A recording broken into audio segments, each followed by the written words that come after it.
This lesson incorporates using the iPad in order to learn the relationship between the slope of a line and whether or not it will be a set of parallel or perpendicular lines. I started with using the Quick Draw app, which enables students to see the graph of the equations and compare them. And the picture that you have in front of you is just an example of the app, and you would type in the equation in the top bar, and it represents what the line of the graph would be. This is similar to using a graphing calculator on an iPad. This picture is the graph of the first two lines. If you notice, I have the little white lines through the eye there. Cancels out those two equations so that I'm just showing one at a time. And it shows that those first two equations are going to be of parallel lines. Now, as the students do this, they would only do two at a time so that they wouldn't have had the second two up here ready to cancel them out. But they would cancel out the first two and then look at the set of lines of the next two and realize that they are perpendicular lines. The students would then work together to compare these two different sets of graphs and discuss the difference between their slopes and their graphs and come up with the idea that parallel lines have the same slope, perpendicular lines have the opposite reciprocal slope. After the students spend some time playing with the quick draw and the graphs that they have in front of them, they will move on to Khan Academy and watch a video on parallel lines so they can actually see the equations. Sometimes the equations aren't as obvious, and this shows them that they sometimes have to put it into slope-intercept form in order to identify the slope and then be able to compare, are these parallel, are these perpendicular, or are these neither.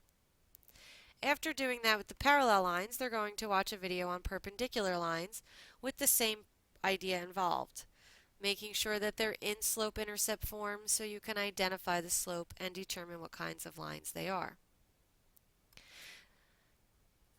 After investigating themselves and watching the video, the exit ticket will be for them to do a Socrative assignment, which is only 2 questions where they will do open-ended answers explaining in their own words how you can identify a pair of parallel lines without graphing, and question 2 would be identifying a pair of perpendicular lines without graphing.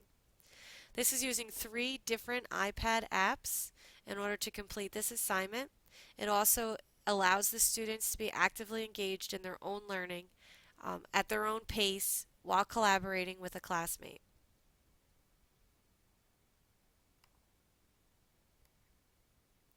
So the standard that was covered here was to facilitate and inspire student learning and creativity. Teachers use their knowledge of subject matter, teaching and learning, and technology to facilitate experiences that advance student learning, creativity, and innovation in both face-to-face and virtual environments.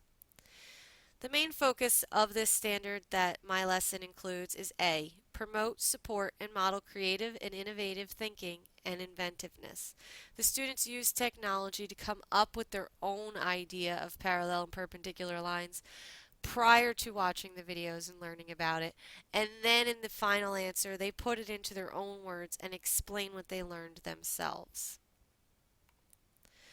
So as far as grading myself for this one, I would again say proficient. Proficient for 1A would be enable students to demonstrate creative thinking, construct knowledge, and develop innovative products and processes by prompting and supporting these activities and modeling related knowledge, skills, and attitudes. So as I stated previously, they come up with the idea themselves by comparing the graphs using Quick Draw.